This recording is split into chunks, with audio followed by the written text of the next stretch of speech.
Hi, welcome to the September meeting of the Scarlet Quill Society here at Yeah Right. I'm Rowan, and I have no idea where on your screen my special guest Briar is, but she's right there. Um, and I'm so excited to be able to bring her in as a guest. Briar and I work together in the sense that freelancers work together. We share a lot of clients and projects. And so I'm really excited to have her here to bounce a lot of the nonfiction stuff off of that we are talking about this month. Um, since everyone is remote, I want to note that Yeah Right itself, in the person of, I guess, me right now, I'm pointing down, so I'm going to say like and subscribe. I might as well get that out of the way. Um, is located on the unceded territory of the Multnomah, Wasco, Cowlitz, Cathlamet, Clackamas, Tualatin, and Kalapuya, Molalla, and the bands of Chinook, which is largely an artifact of the way that we are in the confluence of rivers here in what is now known as Portland, Oregon. Um, because we believe that land acknowledgements should be more than pro forma, Yeah Right also donates to NAYA, the NAYA Family Center, which is an organization of numerous tribes and voices that are rooted in sustaining tradition and building cultural wealth. They provide culturally specific programs and services to guide people in the direction of personal success. Clearly, I can't say personal success. Maybe I'm having a down month. Anyway, and balance through cultural empowerment. So they are youth-centered, family-driven, and elder-guided, and we are really proud to be able to offer them our support. Um, Briar, on the other hand, is not here in Portland. Do you want to say something about where you are? Sure. I I'm going to put my land acknowledgement in the chat because I've been working on my Spanish and my Mongolian and my Irish, and I will not be able to pronounce these names today. So here are these are the lands that I live on, the traditional lands of these three nations. And also in acknowledgement of the fact that it should be more than just pretty words, I make periodic donations to various Indigenous-led organizations, usually Red Root Collective, which serves the needs of youth and elders, and to Native Seeds at Search, which is a program that seeks to maintain foodways and seed stores for Southwestern nations. And those are there are a few others as well, but those are the primary ones where I That's send my awesome. donation. So I love the seed historians and the seed mhm. keepers. The idea that we still have and that people still have access to that, especially as we enter, ramped up climate change, and we're talking about like a lot of the colonizer crops are starting to really fail. And I, you know, we're so lucky to have access still to what little people were able to preserve, and to build that knowledge back and that library back. And so, yeah, if anybody's thinking about a donation this year, that's also a really, really great place to put any spare money you've got. Um, Also that to got the a water little protectors. that got a little heavy. But this month's talk is going to be a little heavy because we're talking about nonfiction, and climate change is shaping our world in a very nonfictive way, no matter what some people would like to claim. So, Briar, I know you and I do a lot of work in academia and in a more journalistic mode, but I want to open by talking about creative nonfiction because that's something that I know a lot of folks are wondering, like, how do I write this? How do I edit it? And I think that if we talk about that early, then we can let that discussion sort of shape how academia works, and talk about how it's different from that, but still sort of the same. So, creative nonfiction is still storytelling. Like we talk about, well, here's fiction, here's lit fic, here's science fiction. Creative nonfiction is a genre that encompasses things like personal essays, memoirs, everything down to like recipe blogs. Um, and I know it's kind of fashionable to crap on recipe blogs and be like, nobody wants to hear about your grandma. But like, honestly, I think people do want to hear about your grandma. And number one, that's the copyrightable piece of the recipe, guys. Get off people's backs. But number two, there's no reason you can't tell a good story with your recipe blog and actually make people want to care about your grandma. You just have to use the same story building things that you already know from fiction. Like it's not that different, right? Like I may or may not watch an awful lot of weird recipe, probably propaganda. I'm gonna front that on YouTube where they're cooking outdoors in a giant pot and they're using one huge knife, and I'm absolutely a sucker for that as a media genre. I will 100% watch some old Turkish woman with a knife the size of her head chop anything. That's me. Um, but that's the same thing as a recipe blog, right? Like it's Right, somebody telling a story. right. And so if you want to tell the story of the recipe, making them isolated doesn't necessarily do you any favors. Actually weaving that recipe in is rather than telling, oh, this is related, is going to probably keep your readers more engaged. Talk about, don't talk about like this is my grandmother and this is my family history. Like you can do that, but you run into the same trap that people run into a lot of times with memoir, which is that like number one, I know that we are all very interested in ourselves, but something is not interesting inherently just because it happened to you. Um, and I will be the entire bag of dicks that says this: nobody cares about you until you make them care about you. I think that as humans, we should all be kind and we should all be in community, but I'm not going to especially care what happens to you. I'm going to care if you are fed and sheltered and safe. Mhm. Um, but I'm not going to care about your grandma. I'm sorry, your grandma's been dead for like 400 years. Um, please Someone don't I've be never met. immortal. If your grandma's been dead for 400 years, please tell me in the comments and we can like have a discussion about your immortality. Um, so anyway, so make me care in the exact same way that you have to make someone care about a character in fiction. Make them real, make them whole, make them human. um, Give me access to that. So the issue with creative nonfiction, of course, is that you have to do that subtractively because your grandma has a billion facts about her, and what you have to do is, I mean, there's this apocryphal story about Michelangelo, right? And saying like someone comes up to the great sculptor and says, "Oh, how do you make your giant marble sculptures?" And he's like, "I don't know. I just cut away everything that isn't the sculpture." But that's what you have to do with creative nonfiction. You have to cut away everything that isn't the story. Nobody cares about your diary entry. Things are not inherently interesting because they happen to you, and not everything has to be in chronological order.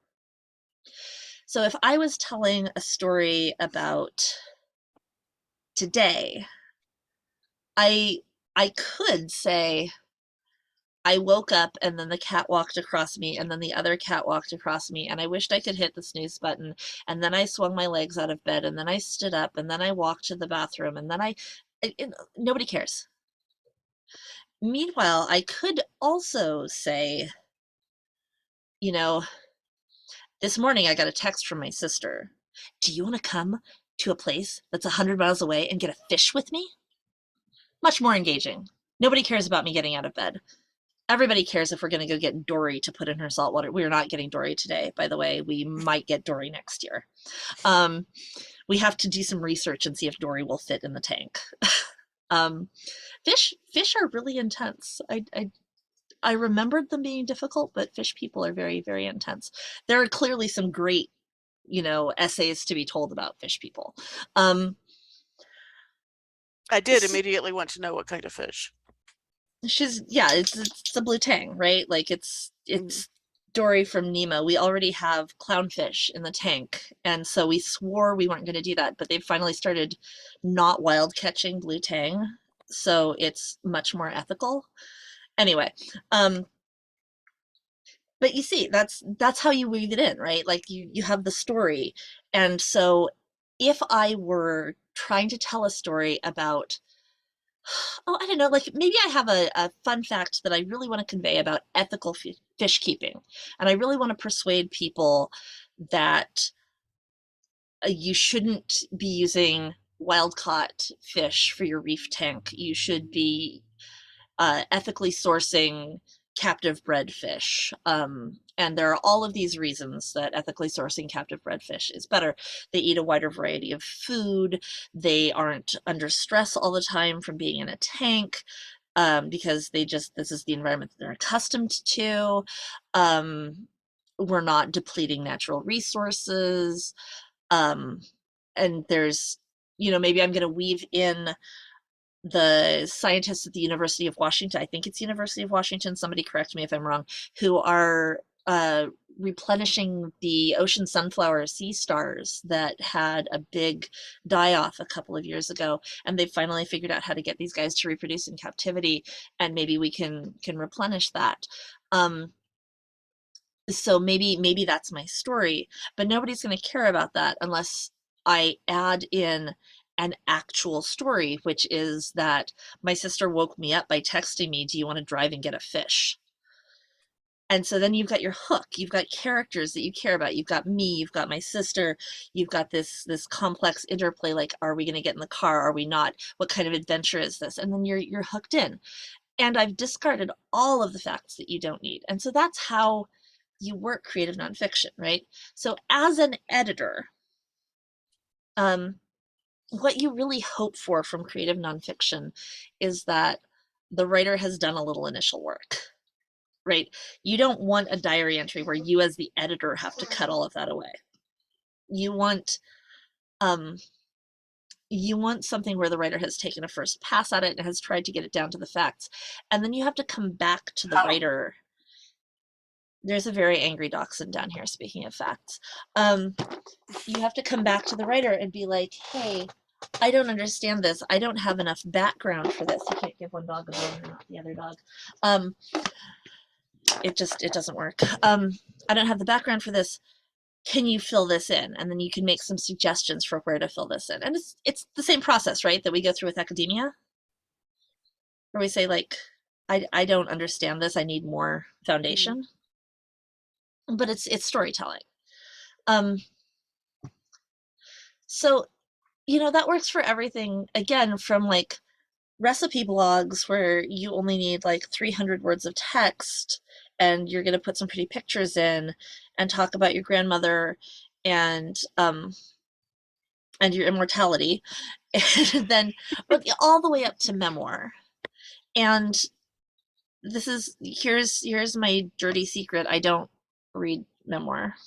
I don't. It's uh maybe it's because I have trouble connecting to people, maybe it's because I'm around people all day and I don't want any more no more people. um but uh but I've edited memoir, and there comes a time where you're looking at this memoir and saying like, okay, but tell me a story. Tell me a story, come on. um So here's the other thing about creative nonfiction, though, especially when you get into memoir, especially when you get into storytelling that involves important events. It's a little ironic that we're doing this on September 11th. Um, I am going to try not to use that as our example. I know it's still like a really painful moment for a lot of people for a lot of different reasons, both because of the events of 9/11 themselves and the Islamophobic backlash that followed it. So I'm going to try and dial down and not use that as an example. But it is the type of thing that people write memoir about and that they write CNF about. And you start getting into these big world events, and one way to talk about them is to give it a narrative hook, like here's a person you can connect to as you go through these events. And you can do it in historical writing, you can do it in journalism, and you can do it as a memoir. But there comes a time where you may have to decide, am I writing about this event using the framing of here is a person that you can kind of track through, or am I writing about this person's life and how it was changed by the event? And those are two really different ways to approach it. And you may have to actually stop your author and be like, so, but the other thing about these events, and I'm going to say the other thing about these events 500 times clearly, I'm sorry, um, is that they have a lot of verifiable facts. And so this is where we start to cross over from creative nonfiction and something like a personal essay where you're talking about having a meltdown in the produce aisle at Target, um, to personal essay and memoir that have the backdrops of these sweeping events. So I'm going to actually sort of transition into journalism right now, because you start to get into this world where you have to fact check things. And this is, Briar, you and I do a lot of this, right? Yes. A lot of fact checking. So how do you, when you get a manuscript and you take that sort of first pass at it, what, I know what red flags come up for me where I'm like, I need to check this and make sure that it, you know, is real, or that it happened this way, or that this writer isn't missing a nuance. But what do you see as red flags there? Um, generally speaking, if there's a number in the sentence, Yeah, I know that's going to have to be checked. And especially if it's a percentage, because people really don't know how to use percentages. They don't know how to use those as comparisons. it's such a struggle, right? Like rates versus numbers versus, Right, right. So and they so all tell a if you, different story. right, and it's very important that you get the right fact to go with that story, because a 14% lower chance might be significant, or it might not actually be a 14% lower chance. It might be that they're comparing apples to suspension bridges, you know, which we run into a lot because people don't know how percentages work, because you get a lot of people who are Right. like, I'm a writer, I'm not a mathematician. But then if you're trying to use statistics to back up your story, you have to use the right statistics. Sorry, my dog is making a disgusting drinking noise, so I'm trying to like keep that out of the video. But yeah, we run into like, is it 14% lower, or is it 14% of, which makes it 28% lower, or Right, is it, yeah. right.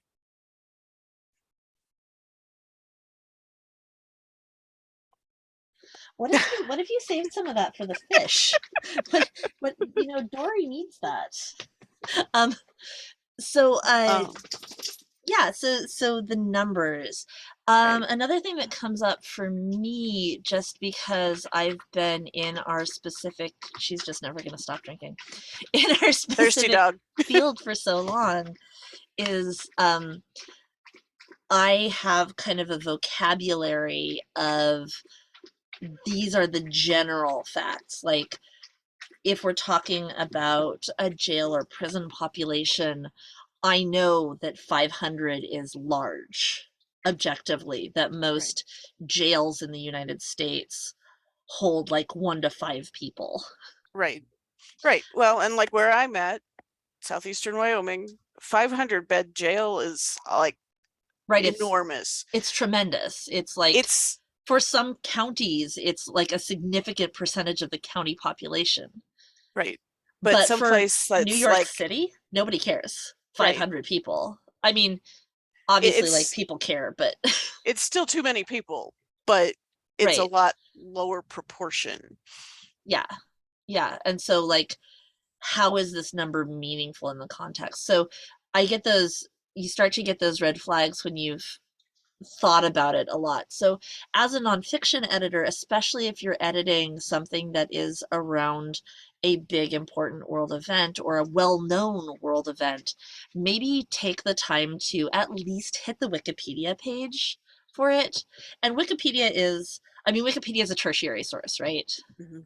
So, like, just in case anybody's not familiar with like primary, secondary, tertiary sources, um, I'm gonna punt to the librarian. Do you want to give us a rundown on what the? What's a primary source versus like how close to the action do you have to be? What's enough of a source when you're Okay, putting something together? so a primary source might be a a letter that someone who had the experience wrote, or it might be a police report. Or the actual text of the law that you're talking about. Right. Right. These things are all primary sources. They are the closest you could get to the event. Right. The secondary source might be newspaper articles about it, newspaper article about a scientific study. For a Right. scientific Or study, you've got your data and your actual write-up, and that would be more primary. or a Whereas, book that collects the story of that is told in the letters that like retells it right. using the letters to go from day to day. Like I know in my undergrad we had to read a whole bunch of letters from like the founding fathers, and we read Mhm. Abigail and John Adams's letters back and forth to each other, and so those were primary sources. But then there was a secondary source that was essentially this textbook that not just collected the letters but talked about, well, and then Abigail was here and then she wrote to John saying this and then these are the actions that he took, and that the evidence for that is in the letters, but it's more condensed and digestible in the secondary format. Right. And so like with a scientific study, you'll have then a press release where it kind of summarizes and distills the study for popular access. Right. But if your author brings you a citation that's about the press release, you really need to go back to the study itself And make sure that and it make sure says that it says what it says, because the people that write the press releases are talking in a completely different language and things do get lost in translation. right. And it's like the old game of telephone, right? Did you play that when Mm-hmm. you were a kid where you would sit in a circle and one person would like whisper something and by the Mm-hmm. time it came around the circle it was completely different? Yeah. So Yeah. it the farther you get from the primary source is essentially the first person who picks a word to whisper, Mm-hmm. and then your secondary source might be the same as the primary source, but it might not. And by the time you get to tertiary and quaternary sources, dog cameo, Hi, um, Pupper. you are you're probably not accurate. Right. Or at least you know from the type of source that it's less likely to be accurate and you want to take that step back. Right. Like if you need to know what year Campbell's Soup Company was founded, you can check that in Wikipedia. That's Right? Like probably going to be there's okay. no reason to think that that's going to be wrong or that it will have been maliciously edited to be wrong, Right. which is the other problem with Wikipedia, is that it's occasionally maliciously edited. Right. It has gotten a lot better lately, but holy smokes. The great thing about Wikipedia is down at the bottom of the article, there are reference lists which you can use to go back out to secondary or even sometimes primary Yeah. sources. So those are great breadcrumbs. And if you I'm don't, such a sucker for a good footnote. I mean, I've been a cataloging librarian for most of 2 decades, so I can generally make a search engine give me back the information I want. But that's a skill that requires training and experience, and not everybody has it, and that's okay. You don't necessarily need that. Also, I You miss Google's old Boolean search page. Do you remember when it had like the advanced search and it would actually structure a Boolean search for you correctly? Yeah, their advanced search was wonderful. You It can was so kind of good. still get to that, but it's not as Kind good of, as it but they've was. got this fuzzy logic thing going on where they ignore your nots and ands and musts. And I'm Right. like, And why are you letting me do this? Then like, let me put the quotes around the phrase and then stop second guessing the phrase. I really literally just want that. That's what that means. right, right. Yeah. If I put a plus before something, it must be in the search return. Don't say does not include plus term. Right. Don't give me that. Don't That give I me that. specifically said I didn't want that. Like I took the time to push those two buttons that say don't do me like that. Right. Right. So, But and there are other browsers that have varying they get degrees closer, of yeah. of good advanced search capabilities. And Microsoft Edge has gotten weirdly good as much as I hate to rep a oh, Microsoft project. The new release is like good. I'd still rather be Google. Oh yeah, no, But absolutely. I but definitely yeah, like I use you're Google not even though I wrong. know it's not as good because I You're not can't wrong. emotionally make myself do that. Right. Um, Um, just don't bother with Bing. it's Just I bless its heart. It's you can put whatever you want into Bing. Bing is still going to return the results it wants to give you. my parents love Bing, and I think that that says all that we need to say about Bing. Bing is a search engine for boomers, and cheers to all the boomers out there doing good work. I love you. You are smart. You're fine, but because you're you, you're not going to resent me for saying that Bing is a search engine for boomers because you've seen your contemporaries and you're like, Steve, And yeah. Steve, get your shit together. Like, come on, Steve. And Steve's over here like this because Steve So never had to type as an undergrad. Steve may have hired someone to type for him in college. probably me. Um, right? Um, Because that's actually so how I got my editing start was in undergrad was doing typing and minor editing and proofreading for my classmates. So yeah, I did the editing and proofreading. I did not do the typing. Um, I am still not a touch typist, and I probably never will be. I'm very like I have to look at it. Um, it doesn't help that I keep changing keyboards in the hopes of finding the perfect ergonomic keyboard. right. And I found it and then they immediately discontinued it. And Like I you should do. have bought 7 of them when they dropped down to $35 a piece Yeah, when they did that. And now you can still find them new in box, but you're going to pay like $700 for them yeah, because the replacement was terrible. yeah. I'm doing pretty good with the one that I have. I wish it didn't keep dropping Bluetooth. Yeah, that'd probably be helpful. Every now and then, like, and by every now and then I mean Mhm. every time I go to type, the first 5 letters are just lost to the void. But, to circle back to that whole, trying to search to do fact checking, Yeah, if you can't beat it out of your browser, you do have resources. Librarians do still exist, and you can librarians are so great. literally call a reference desk at your local public library and they will go and they will find it. Right? And they can interlibrary loan stuff to you, and you can even ILL online, can't you now? Sometimes, since we've entered the age of yes, scanners and email exist, Yeah. it took us a lot longer than you would think that that would happen.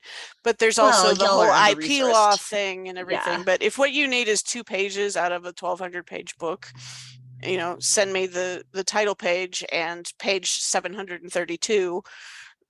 They Right? can they can legitimately scan those pages and send you an email with those images. So Y'all take advantage of this. I'm not even kidding. Take all of the advantage of this. and it Also take counts as advantage of the Google. footfall for the Yeah. library. So it does benefit the library to use their resources. Also take advantage of the Google Books free previews. Sometimes you can, like, even if the page isn't technically included in the preview of the book, if you search the word, it will return you that and like 2 lines around it. And a Mm-hmm. lot of times that's enough to fact check it. Mm-hmm. Like you can get that.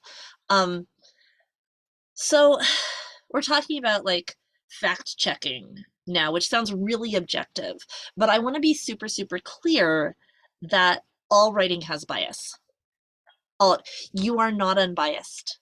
That article that you were reading is not unbiased. The scientific study that you just read is not unbiased. Yes, even if you agree with it, nothing is unbiased, and that's okay.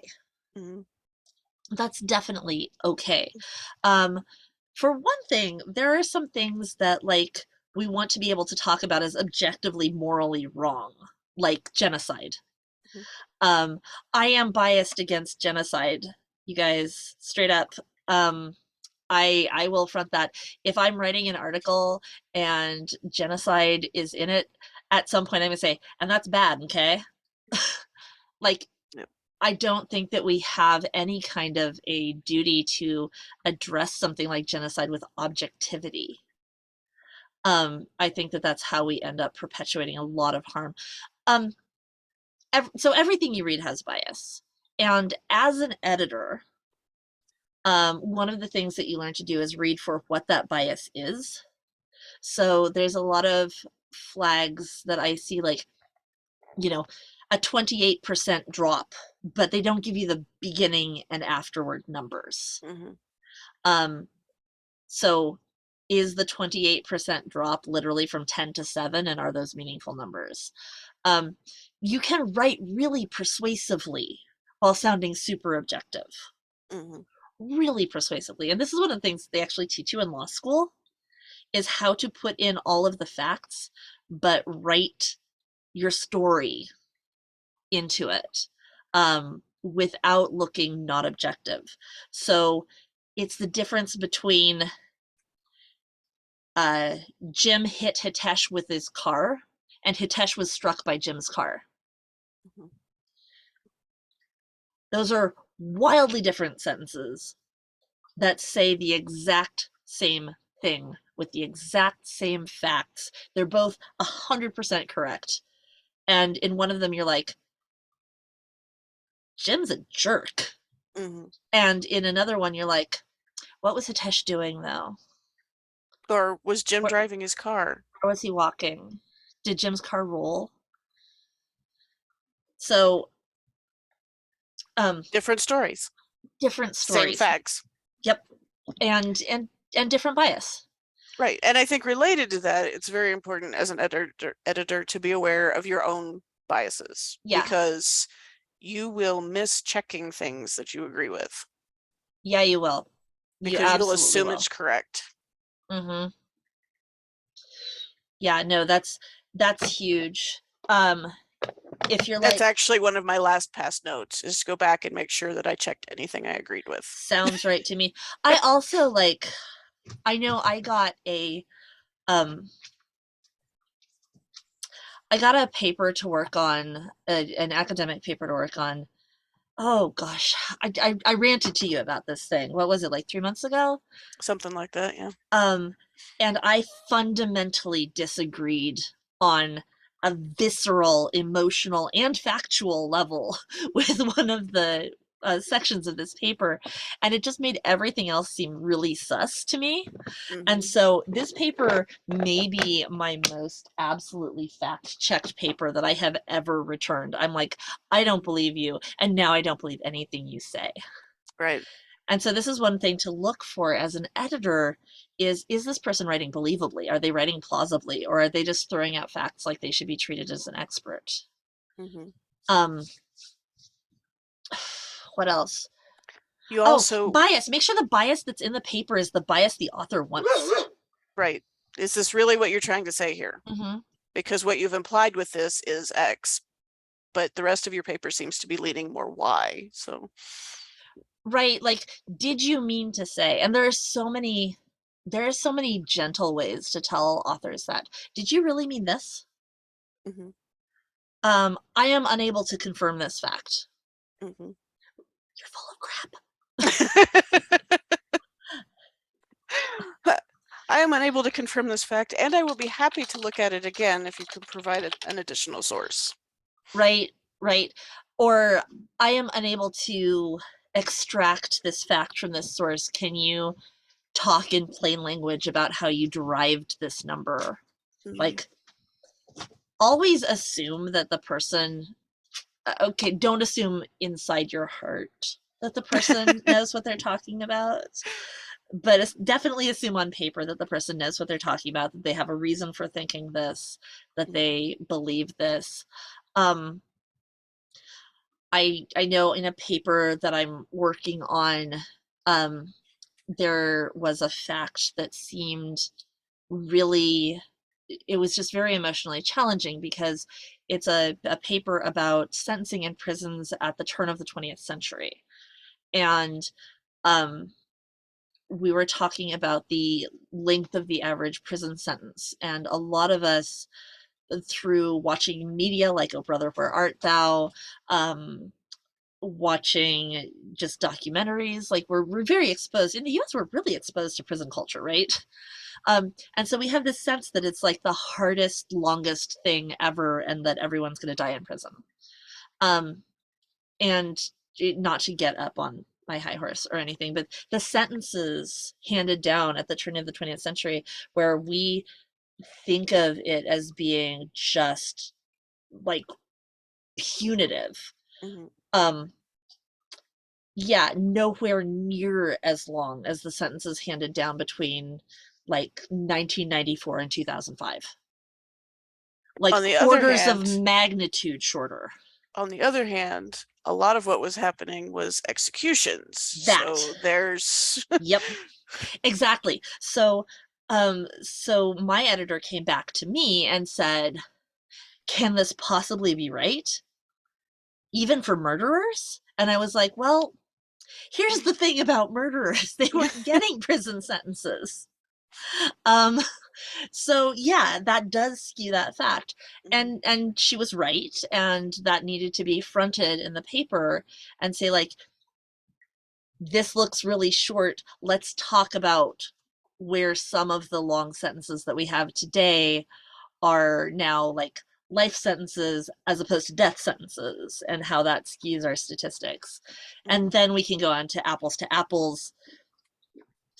petty theft sentences, which are orders of magnitude longer now Right. still.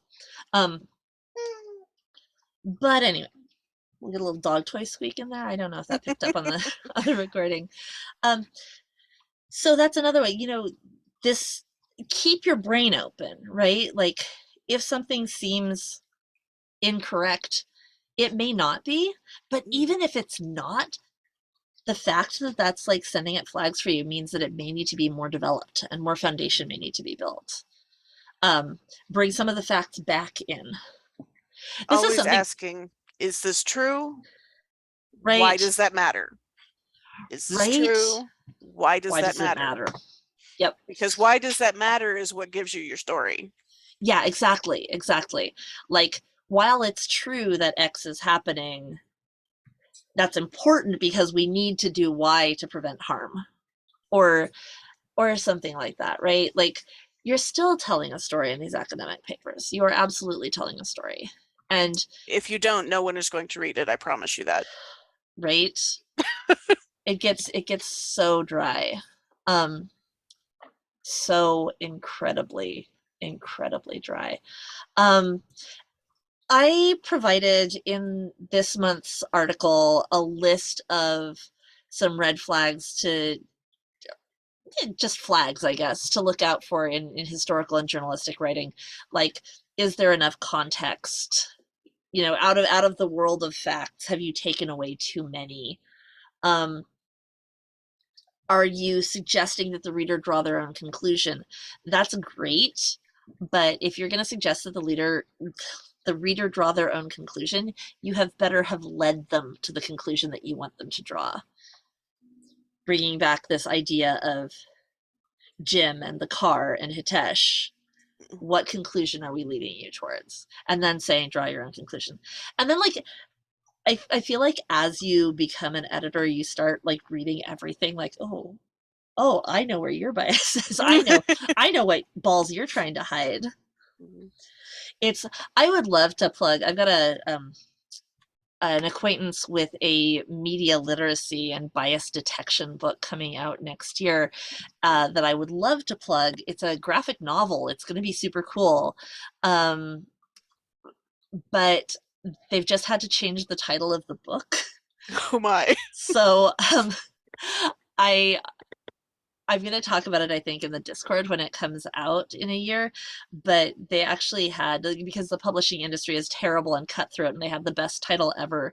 So when their publisher announced it, um, some right wing publisher yoinked that title and used it for Uh, something else that came out like a week ago. And it's just, I'm so mad about it because you can't copyright a title. right. It's just the book. Fun fact. That's this week's fun fact is sometimes a right wing publication screws you over because you can't copyright your title. Hmm. Um anyway, so are you aware of the bias? Is it the bias that you want? Have you led the reader to the conclusion that you want them to draw? Have you used language that will engage the reader? Because this is another thing about nonfiction is that in fiction, you kind of write what you write and then you pick your audience. Like you can write, oh, okay, I enjoy writing in this style with these kinds of characters. I enjoy writing fiction that takes place in a school. I enjoy writing things that have teens in them. I enjoy writing things that have dragons in them.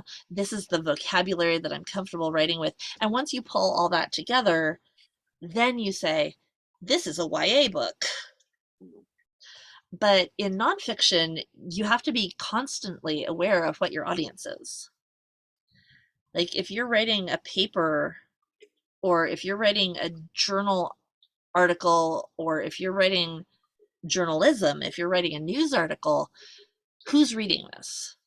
And how do you tell them a story? So I know I know you and I have talked about this is also one of the things that helps you decide when enough is enough, right? Right, Are you talking to experts in the field? They're not going to need as much foundation. right. But they All are right. going to need a lot more tight argument.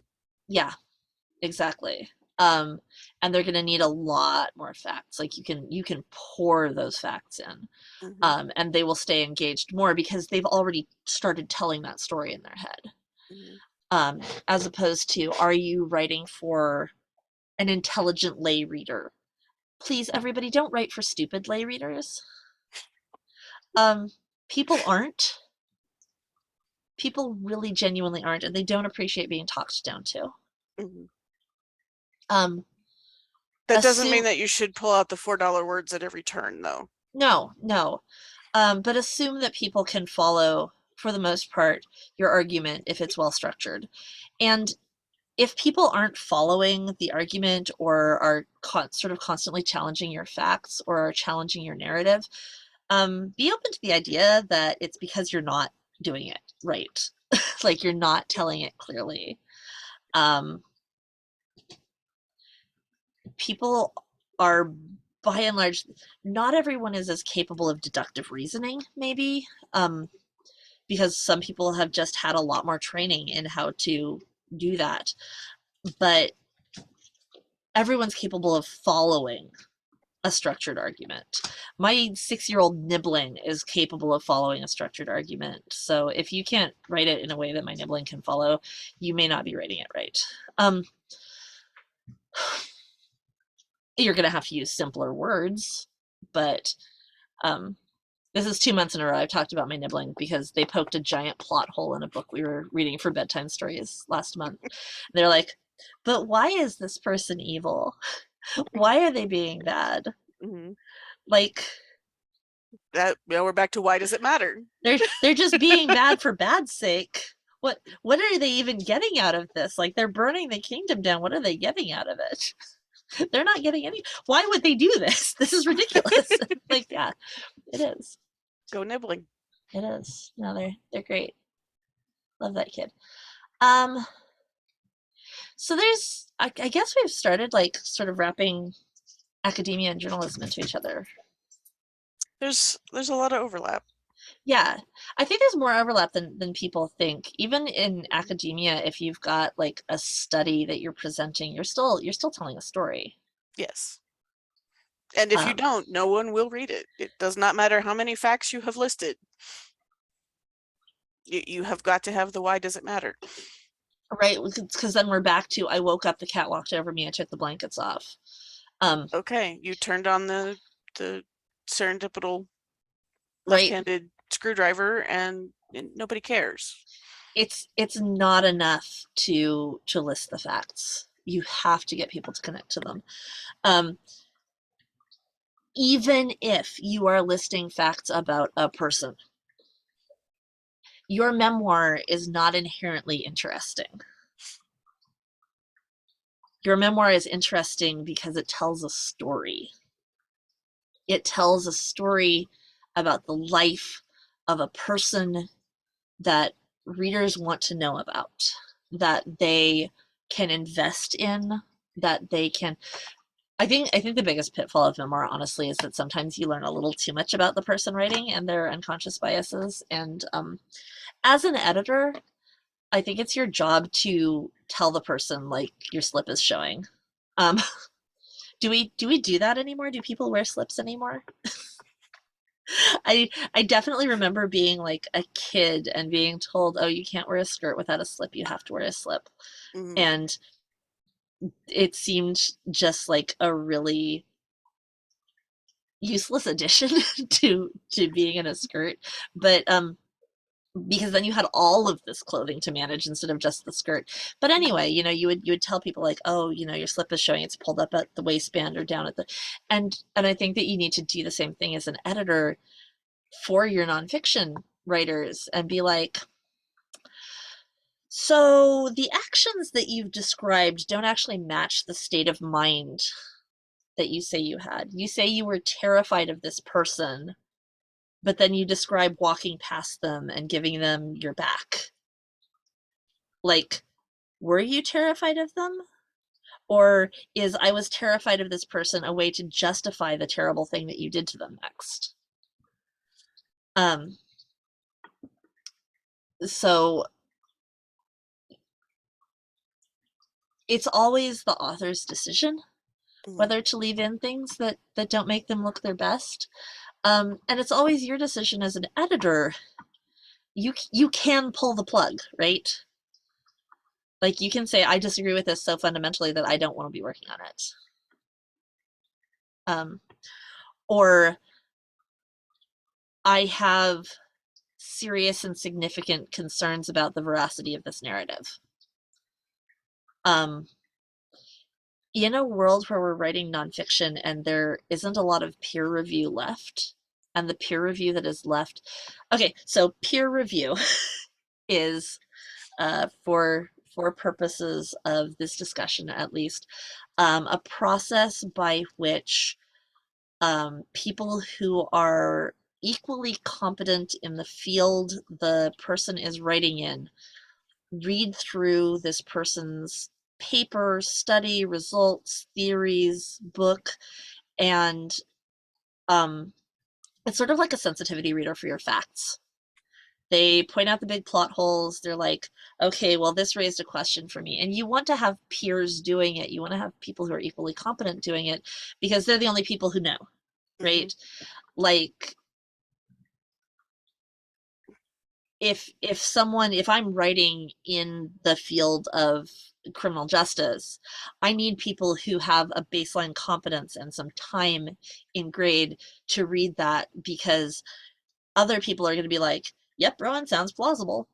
This Mhm. this is fine." And I'm like, "Well, yeah, I thought it was fine too." And then someone else will be like, "But what about murderers?"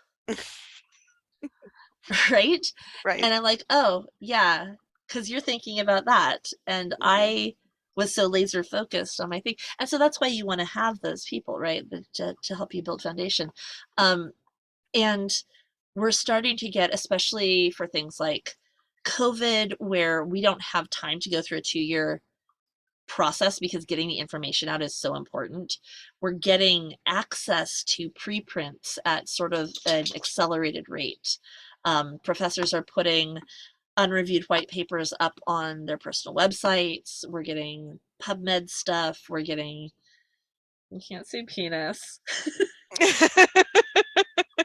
It's the Proceedings of the National Academies of Sciences, I think, but Mhm. it's abbreviated PNAS.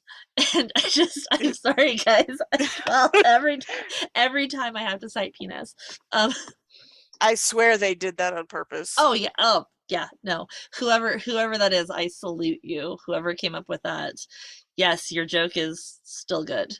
Yes. um, but we are Yes, we getting all access. giggle like 12-year-olds every time we see your stuff.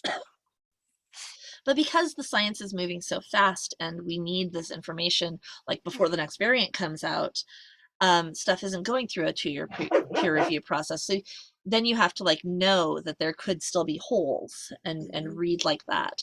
Um, I was going somewhere with this. Like as we have less and less peer review. Oh, you as an editor, you are sometimes going to be the last line of defense for this Mhm. is bullshit. I've sworn twice in this video, and I have now doubled my swear count from last video. um, but Sometimes that's what you get handed, though, and you really need to be able to find a way to call it out. And yeah, um, And Yeah. if you can get your hands on a research methodology course, if you haven't had one, that that would be helpful in all sorts of uh, It's really nonfiction good, right? Like settings. it's critical thinking, even it's going to be useful in creative nonfiction. And this is going to actually, now that we're talking about courses and we're getting really low on time, I want to address credentialism in the nonfiction editing industry because I think there's a lot of, well, who are you to edit this? You don't have a degree in the relevant field. Um, and I want to say that's not always relevant, right? Like when do you look for a certificate and when do you not? Like does a certificate take the place of lived experience or time and grade or what? The certificate sometimes it matters sometimes. When you're looking for a peer reviewer for a scientific study, you want somebody who's got the credentials to go with it. If what you're looking for is somebody who can poke holes in your argument, then there are a lot of people who might not have a relevant degree that do have the relevant skills. Right? So like assessing for the relevant skills and knowledge is because we're in the world we're in, yes, find somebody with a certificate, but know that they may actually not be as good as somebody without it. The certificate does guarantee you a certain baseline knowledge and skill set, But it but doesn't guarantee that they know how to frame an argument it doesn't or guarantee how they to know write a how. story. Mm-hmm. Or even that they have, like, I remember sort of like from law school, right? Like a lawyer who has just passed the bar technically has all the knowledge they need to be a lawyer. But if I would rather, frankly, hand a contract to a legal secretary that's been in the field for 20 years than I would to hand it to that lawyer. And in fact, that lawyer is probably going to turn around, hopefully, and have access to somebody who's been in the field for 20 years who is going to be able to say, oh, yeah, so these 5 clauses that they included at the end, these aren't good. Or mediation rarely benefits the disadvantaged party. Mediation is, and arbitration definitely strongly favors the more economically powerful party. So if you are reading through an employment contract, um, and you see an arbitration clause, if you're a brand new lawyer, you're like, that's an arbitration clause. This is how arbitration clauses work. This is an appropriate place for an arbitration clause. If you're a legal secretary, you're going to be like, yeah, so let me tell you about the 10 times that I saw someone get super screwed because there was an arbitration clause in their employment contract and they couldn't afford the half fee for the arbitrator. Mm-hmm. And so the other side got to pick the arbitrator because they were paying for it. Mm-hmm. And that put them in a significantly advantaged position. Plus, here are the reasons that you might want to go to court instead of arbitration. Mm-hmm. So, yeah, experience matters. And you can get experience, right? Like you can get experience and you can get networked, right? Like Mm-hmm. you and I do, right? Right. I'm going to say right a couple more times, right? Right. Right? Right. Okay. Right. But definitely like be friendly with the other editors in your field, know people in your field, have people you can reach out to and just text them and say, does it sound right that sentences were only 3 years long in 1930? Does that sound right to you? Like, is this something that I need to fact check harder? Because it definitely says that in this book, but that doesn't sound right to me. Like, there's all these other things, and they can be like, yes, but here's what you're forgetting. Mm-hmm. Or even just citations, or to double check your math, somebody to double check your math. Mm-hmm. I think nonfiction is definitely a place where working alone doesn't benefit us. Yeah, when you hit a percentage claim at your 16th hour of looking at the same thing, Right? it's worth your time to just bounce that off somebody else. Right. And if you're editing fiction, you can be like, okay, well, here's my style guide and here's the 30 dragon names. And you can't really call someone and be like, is Panath a good name for a red dragon? Like, does that fit with the naming scheme of this book?